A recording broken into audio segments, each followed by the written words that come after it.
pessoa do anticristo, né? Ele fala o tempo todo da questão do fim. Então, o capítulo 11, na verdade, ele está ligado ao capítulo 2, aquele da estátua de Nabucodonosor, ele está ligado ao capítulo 7, ao capítulo 8, né? Aquela coisa do bode, do cordeiro, do chifrinho pequeno, que é a expressão do anticristo, que sai, né? Lembra lá que é retirado, né? 3 chifres nasceria um chifrinho pequeno, terrível, pois é terrível. Vai lá. Vamos lá então, gente, Daniel capítulo 11, abre a sua Bíblia aí e acompanhe com a gente aqui, tá? Diz assim, ó: e no primeiro ano de Dário, rei dos Medos, ajudei-o e dei-lhe apoio. Então Daniel ajudou Dário, rei dos Medos. Lembra lá do Império Medo, Persa, então. Tá, eu quero que você só faça menção, uma recordação, gente, daquela capítulo 2 de Daniel, quando o rei Nabucodonosor teve aquela visão, lembra que atormentou ele? Que era a visão daquela estátua, né? Cabeça de ouro, peitoral de prata, né? Abdômen aqui, né? De bronze, depois pernas de ferro, e depois ferro e barro, a pedra que saía do céu e atingia os pés, e representando cada império, Império Babilônico, Império Medo-Persa, Império Romano, Otomano e assim por diante, tá? Então agora, olha só que interessante, versos 2, acompanhe comigo aí. Agora, pois, vou anunciar a você a verdade. Outros 3 aparecerão na Pérsia, e depois virá um 4º rei. Então está falando aqui dos 4 reis da Pérsia, né? 3 aparecerão na Pérsia e depois virá um 4º rei, que será bem mais rico do que os anteriores. Esse 4º aqui é Alexandre o Grande, tá? Lembra lá da história, Alexandre o Grande, você pode pesquisar, era esse 4º rei aqui bem mais rico, tá? Que será bem mais rico do que os seus antecessores. Depois de conquistar o poder com sua riqueza, instigará todos contra o reino da Grécia, tá? Então surgirá um rei guerreiro que governará com grande poder e fará o que quiser. Logo depois, desculpa. Este rei é muito rico aqui, tá? É o rei Artaxerxes, aquele que casou com a Esther. Eu já estava me confundindo aqui, desculpa. Haverá 4 reis e o 4º será muito rico, que é o rei Artaxerxes, aquele que casou com a Esther. Lembra da rainha Esther? Pois é, aquele lá, esse é o 4º rei, tá? Depois fala assim, então surgirá, né, um rei guerreiro que governará com grande poder e fará o que quiser. Esse aqui sim, esse é o Alexandre o Grande, tá bom? Eu estava ensinando errado aqui vocês, tá bom? Versos 4. Logo depois de estabelecido, o seu império se desfará, Alexandre o Grande desfará e será repartido entre os 4 ventos do céu. Entre os 4 ventos do céu, eu já te explico por quê. Porque, gente, sempre as conquistas, né? Você tem lá, conquistou tudo na vida, você mostra, vai deixar para quem? Para sua descendência, né? Pois é, Alexandre o Grande não tinha filhos, não tinha para quem deixar todas as suas conquistas. Ele teve um dos maiores impérios da terra, ele conquistou tudo, foi um grande conquistador, morreu e não tinha para quem deixar. Por isso que ele deixou para os seus 4 ventos. Quem eram os seus 4 ventos? Seus 4 generais, tá? E então tá contando a história, porque a gente vai acabar falando de basicamente dois desses generais, né? Desses que ficaram com a parte do norte e do sul, que vai vir depois contando a história aqui da guerra entre essa parte do norte e do sul, tá? Eu parei em qual versículo? Deixa eu ver aqui vou ler o 4 de novo. Logo depois de estabelecido o seu império, se desfará e será repartido entre os 4 ventos do céu.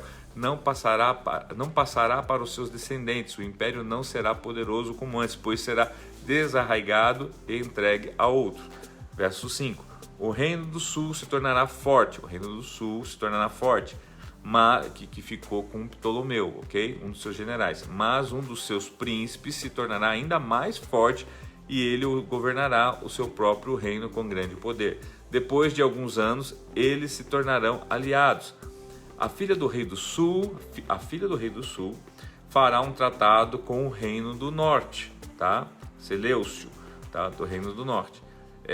A filha do rei do sul fará um tratado com o rei do norte, mas ela não manterá o seu poder, tampouco ele conservará o dele. Naqueles dias ela será entregue à morte com sua escolta real e com o seu pai e com aquele que a apoiou. Alguém da linhagem dela se levantará para tomar-lhe o lugar.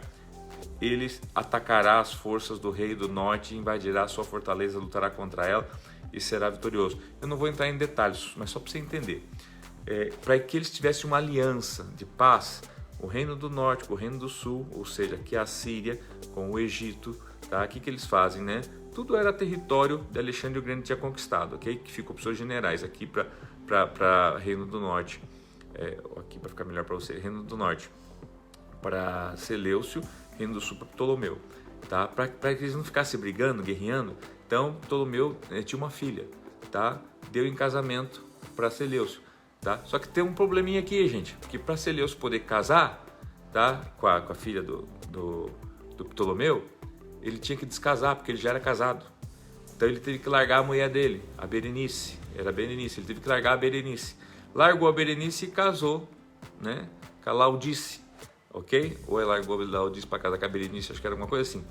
Tá? Muito bem, lindo. Resolveu facinho, largou, né? Largou a matriz para ficar aqui com a filial, ok? E beleza, vai ter paz, né? Pois é, seria assim, prático assim. Se a mulher do Seleucio, né? Sim, inclusive daí ele casou, teve um filho, né? Com a filha aqui do Ptolomeu, né? Reino do Sul. Aparentemente está tudo bem, né? A gente está correndo tudo bem, tendo paz.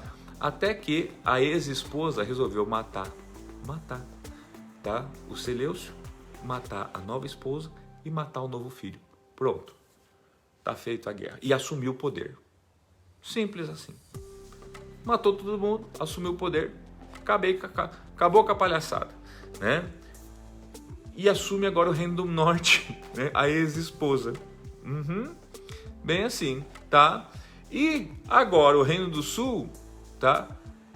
Já tinha morrido o Ptolomeu e agora assume o Ptolomeu II ou terceiro, não lembro agora exatamente, tá? Que era irmão da Berenice, se eu não me engano, né? Que era a que foi assassinada. Então pensa agora o rolo que deu, pensa agora a briga que vai dar, e é o que a gente continua lendo agora. Isso aí que vai ter uma constante briga agora, do norte e do sul, tá? Eu vou dar uma lida agora, porque senão a gente não chega no final. Alguém da linhagem dela se levantará, da mulher que morreu, se levantará para tomar-lhe o lugar, da mulher que mandou matar. Ela atacará as forças do reino do norte, morreu mesmo, e invadirá sua fortaleza, lutará contra ela e será vitorioso.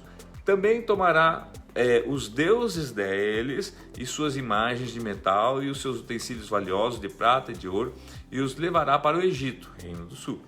Por alguns anos ele deixará o reino do norte em paz. Então o reino do norte invadirá as terras do reino do sul, mas terá que se retirar para sua própria terra. Seus filhos se prepararão para a guerra e reunirão um grande exército que avançará como uma inundação irresistível e levará os combates até a fortaleza do reino do sul. Percebeu a bronca que deu, gente? Percebeu a confusão que deu? Versos 11. Em face disso, o reino do sul marchará furioso para combater o reino do norte, que o enfrentará com um enorme exército, mas apesar disso será derrotado. Quando o exército for vencido, o reino do sul se encherá de orgulho e matará milhares, mas seu triunfo será breve. Pois o reino do norte reunirá outro exército, maior que o primeiro, depois de alguns anos voltará a atacá-lo com um exército enorme bem equipado. Naquela época, muitos se rebelarão contra o reino do sul e os homens violentos do povo a que você pertence se revoltarão para cumprir esta visão, mas não terão sucesso. Versos 15. Então o rei do norte virá, construirá rampas de cerco e conquistará a cidade fortificada. Aqui, gente, aqui que está o negócio. Porque veja bem, o que está no meio desta guerra, né? Norte e sul, tá? Lá, reino do norte, o que está bem no meio? Bem no meio, a cidade santa, Israel, bem no meio. Então olha só, versos 15. Então o rei do norte virá, construirá rampas de cerco e conquistará uma cidade fortificada. As forças do sul serão incapazes de resistir, mesmo as suas melhores tropas não terão forças para resistir. O invasor fará o que bem entender, ninguém conseguirá detê-lo. Ele se instalará na terra magnífica, grifo isso, e terá poder para destruí-la. virá com o poder de todo o seu reino e fará uma aliança com o reino do sul. Ele lhe dará uma filha em casamento. Agora repete-se lá o pacto do início, né? Novamente agora, através de um casamento, tentando fazer um pacto de aliança, né? Através de um casamento de uma filha em casamento, a fim de derrubar o reino, mas o seu plano não terá sucesso e em nada o ajudará. Então ele voltará a atenção para as regiões costeiras e se apossará de muitas delas. Isso o reino do sul agora começa a conquistar as regiões costeiras, Chipre e aquelas regiões ali, tá? Só que é o seguinte, agora então o Império Romano começa a se erguer. Lembra lá da estátua? Era em Medro, né? Persa, mas lembra que o romano era as pernas de ferro, começa a se levantar. Depois disso, verso 19, se dirigirá para as fortalezas da sua própria terra, mas tropeçará e cairá para nunca mais aparecer. Versos 20, seu sucessor enviará um cobrador de impostos para manter o esplendor real, contudo em poucos anos ele será destruído sem necessidade da ira nem do combate. Ele será sucedido por ser desprezível, a quem não tinha sido dada a honra da realeza.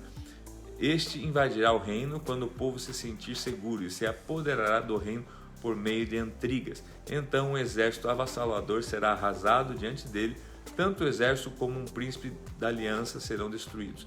Depois de feito o acordo, ele agirá traiçoeiramente e com apenas um pequeno grupo chegará ao poder. Quando as províncias mais ricas se sentirem seguras, eles a invadirá e realizará o que nem seus pais nem seus antepassados conseguiram. Distribuirá despojos, saques e riquezas entre os seus seguidores. Ele tramará a tomada de fortalezas, mas só por algum tempo. Com um grande exército juntará suas forças e sua coragem contra o rei do sul. E o rei do sul guerreará mobilizando um exército grande e poderoso, mas não conseguirá resistir por causa dos golpes tramados contra ele. Mesmo os que estiverem sendo alimentados pelo rei tentarão destruí-lo. O seu exército será arrasado e muitos cairão em combate. Os dois reis, com seu coração inclinado para o mal, sentarão à mesa e mentirão um para o outro, mas sem resultado, pois o fim só virá no tempo determinado. Os dois reis, rei do norte e rei do sul.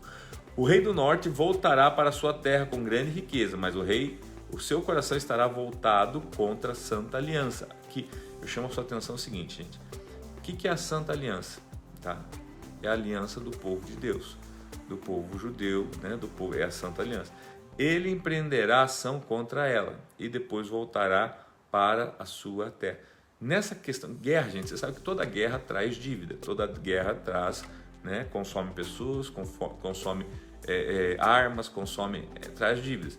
Eles ficaram em dívidas, tá? Eles ficaram endividados, começaram a ter que retirar dinheiro do templo, invadir o templo, pegar as coisas do templo, as riquezas do templo para pagar a dívida, porque eles não tinham mais dinheiro para pagar a dívida de guerra. Tá? Então aqui você veja que eles começam agora a empreender contra o povo, né? Eles chamam aqui povo da Santa Aliança. Verso 29, no tempo determinado ele invadirá de novo o sul, mas desta vez o resultado será diferente do anterior. Navios das regiões da costa ocidental se oporão a ele e ele perderá o ânimo, então despejará sua fúria contra a Santa Aliança. E voltando tratará com bondade aqueles que abandonarem a Santa Aliança. Aqui é o seguinte, o rei, né, do Reino do Sul tá devendo agora para o Império Romano, tá? Não consegue pagar a conta, tenta roubar a igreja, não consegue também muito êxito nisso, tá? E agora ele se volta contra o povo da aliança, tá? É isso que está acontecendo aqui, tá? Em resumo, tá? O que acontece? Então agora ele começa o que? Ele começa então despejará sua fúria contra a Santa Aliança, ele começa a perseguir, né? Voltando tratará com bondade aqueles que abandonarem a Santa Aliança, ou seja, e sugestionando o seguinte, quem abandonar a fé, quem abandonar a igreja, quem abandonar a Santa Aliança, tá? Eu trato melhor, se não, né, pau neles, tá? Verso 31, entenda que aqui está tudo uma analogia, irmãos, com o tempo do fim, com o que será a perseguição do anticristo, que é esse reino do sul aqui, do norte, eles representam, né, as figuras do chifrinho pequeno, tá, do anticristo, desse período, desse reino, dessa perseguição, tá, dessas guerras entre reinos, tá, que gera esse problema aí mundial, financeiro, tá, essa falta de dinheiro, que daí vão buscar recurso aonde? Nas igrejas, porque entende que o povo de Deus é um povo santo, é um povo que é próspero, tá? E aí a gente emenda todo um contexto que eu não vou entrar nesse mérito agora, mas porque a gente pode fazer um vídeo só sobre isso, tá? Que trazendo isso aqui para os dias de hoje, os atuais, tá? Mas eu vou continuar ainda aqui no versos 31. Suas forças armadas se levantarão para profanar a fortaleza e o templo, acabarão com o sacrifício diário, colocarão no templo o sacrilégio terrível. Aqui fala da época de Antíoco, quando ele entra no templo e sacrifica um porco. O porco é um animal sujo para o judeu, lá dentro do templo, tá? Com lisonjas, corromperá aquele que tiver violado a aliança. Veja bem, com lisonja. Eles vão dar parabéns para quem corromper a aliança, para quem romper com a aliança, para quem profanar, né? Mas o povo que conhece o seu Deus resistirá com firmeza, inegociável, valores inegociáveis, sem negar Jesus, sem negar a fé, sem negar os valores. Verso 33, aqueles que são sábios instruirão a muitos, tá? Mas por certo período cairão a espada e serão queimados, capturados e saqueados. Ou seja, mesmo aqueles que têm fé, conhecem a palavra, vão ensinar, mas muitos vão ser perseguidos, vão ser presos, vão ser mortos, tá? Porque faz parte isso do fim. Nós estamos falando de uma visão que tem a ver com o fim, ok? Versos 35, alguns sábios tropeçarão para que sejam refinados, muitos sábios tropeçarão para que sejam refinados, purificados e alvejados até a época do fim, pois isso só acontecerá no tempo determinado, tá? Verso 36, o rei fará o que é bom entender, o que bem entender, esse rei terrível. Ele se exaltará e se engrandecerá acima de todos os deuses, sabe? Aqui já é bem a figura do anticristo mesmo. Vai se assentar no templo, profanou o templo, está premiando quem profana, premiando quem se levanta contra, né, as coisas de Deus, tá? Se dizendo Deus, tá? Observe que fala aqui, né? Acima de todos os deuses, ele, né, exalta e se engrandece acima de todos os deuses, dirá coisas jamais ouvidas contra Deus dos deuses. Ele terá sucesso, pior que ele vai ter sucesso, até que o tempo da ira se complete, pois o que foi decidido irá acontecer. Então observe que Deus permite que ele tenha, né, um pseudo sucesso, gente. É isso que a gente precisa saber. Porque você vai ficar, onde está Deus? O que aconteceu? Por que Deus não faz nada? Aquela coisa boba. Daí você tem que entender isso aqui. Já está escrito, já foi dado em visão, já está dito o que vai acontecer. Então para de ficar achando que Deus está dormindo. Não, está se cumprindo as coisas. Verso 37. Ele não terá consideração pelos deuses ou pelas coisas de Deus, dos seus antepassados, nem pelos Deus preferido das mulheres, nem por Deus algum, mas se exaltará acima de todos, deles todos. Verso 38, em seu lugar adorará um Deus das fortalezas, um Deus desconhecido de seus antepassados. Ele honrará com ouro, com prata, com pedras preciosas e presentes caros. Ou seja, Mamon mesmo, é um cara que vai valorizar o dinheiro, Mamon, né? Atacará as fortalezas mais poderosas com a ajuda de um Deus estranho e dará grande honra àqueles que o reconhecerem. Ele os fará governantes sobre muitos e distribuirá a terra, mas a um preço elevado. No tempo do fim, verso 40, preste muita atenção nisso. No tempo do fim, o reino do sul se envolverá em combate, o reino do norte o atacará com carros, cavalos e uma grande frota de navios. Tá? Ele invadirá muitos países e avançará por eles como uma inundação. Podemos fazer uma analogia com a Batalha de Magedon? Até podemos.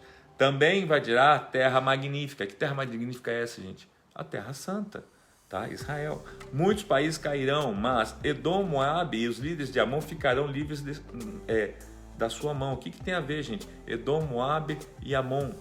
Edom, Moabe, Amon, tanto nessa época aqui, de forma literal, como agora, como correlacionando como uma escatologia bíblica, não existem mais esses povos. Nem Edom, nem Moabe, nem Amon. Então nós temos que entender isso aqui de forma o que significa esses povos, tá? Edom, tá? Os edomitas, o Edom, tá? Era outro nome dado a Esaú, né? Filho, tá? De Isaac, irmão de Jacó. Lembra lá? Descendentes de Abraão, tá? Moabe e Amon, tá? São os dois filhos de Ló, né? Que Ló teve com a sua filha. Lembra naquele problema que teve lá? Embebedaram o pai, tiveram filho com o próprio pai e gerou os moabitas e os amonitas, que de certa forma Deus, né, tiveram muitos problemas, deram muitos problemas, tem uma série de situações acerca desses povos, mas se meio primos ou não, mas descendentes, ok? E aqui Deus está falando, olha só, versos 41, muitos países cairão, mas Edom, Moabe e os líderes Amon ficarão livres da sua mão. Então, de certa forma, trazendo aí uma graça, uma promessa. Ele estenderá o seu poder sobre muitos países, o Egito não escapará. O Egito não escapará. Pois esse rei terá o controle dos tesouros de ouro e de prata e de todas as riquezas do Egito, os líbios e os núbios, e eles se submeterão. Mas informações provenientes do leste e do norte os deixarão alarmado e irado, partirá para destruir e aniquilar muito povo. Verso 45, armará suas tendas reais entre os mares, no belo e santo monte. Onde que eu não ouvi falar do belo e santo monte? Tá? No entanto, ele chegará ao seu fim e ninguém o socorrerá. Gente, aqui, e claro que você não vai parar aqui e vai entender alguma coisa sem ler o capítulo 12 amanhã, mas volto a dizer, tem todo um contexto aqui histórico que a gente pode sim pontuar ele por data, por décadas, por séculos, começando antes de Cristo, começando na época dos reis, né? Na época ali dos persas e vindo, né? Persas, Império Romano, né? Oto-Romano, até Cristo, até a morte de Cristo, né? E assim por diante, tá? E sem problema nenhum, e ver também de uma forma cíclica que de certa forma se repete, muitas coisas se repetem em termos de acontecimentos, e a gente vê que hoje está acontecendo a mesma coisa, tá? Hoje estamos num colapso financeiro mundial, estão atacando os valores da igreja. Quem se dobra a isso, pode ver, parece que tem até uma ajuda, um apoio, batem palminhas. Quem não apoia a derrubada dos valores cristãos, né, é escrachado, é tesourado, é derrubado, é cerceado, é cancelado, como dizem, tá? É uma perseguição que já existe sim religiosa, tem que ficar firme, tem que aguentar. Isso tudo já é sim, por favor, gente, é o surgimento do anticristo, sim, é o cumprimento da visão, tá? Escatológica e revelada a Daniel, tá? Foi revelado isso, aí está escrito, e basta a gente estudar que a gente consegue entender isso claramente, tá? Breve, muito em breve, a figura da pessoa, porque o anticristo já está aí, já está dominando, já está agindo, está claramente regendo todas as coisas, tá? A igreja já está sofrendo isso porque nós já estamos sentindo na pele isso, né? Porque nós estamos vendo os efeitos já da ação disso tudo, né? Volto a dizer, principalmente com a quebra de valores cristãos, e hoje volto a dizer, parece que quem apoia a quebra tem apoio, tá? Quem quer se manter nos valores cristãos é cancelado, é uma série de situações que vem a derrubar, a destruir, enfim. Então, breve teremos sim, tá? Só que assim, quando tiver a manifestação da pessoa, é quando aqui fala que ele vai se assentar ali como Deus, né? Ele vai ali realmente assim não admitir nenhuma outra manifestação de Deus ou de nenhum tipo de outro de Deus, porque ele vai se considerar um Deus. Ele vai ter os deuses dele lá, ele vai, né? Enfim, então, queridos, nós precisamos sim nos preparar e enxergar, temos que ver. Eu não sou um louco que estou aqui tentando botar medo em você, não. Eu sou alguém que lê as escrituras, as interpreta, estuda, e estamos vendo o que está acontecendo e temos que nos preparar, porque há notícias boas sim, né? Há notícias boas para o povo da aliança, nós somos o povo da aliança, e eu convido você, né? Por hoje é só, eu convido você a ficar conosco. Ó, quem chegou aqui, a pastora aqui, ó, de dente novo. Falei que você saiu, aprontei, olha quantas luzinhas eu coloquei ali. Ficou legal, gostei. Viu? Muitas luzinhas. Que Deus abençoe todos vocês.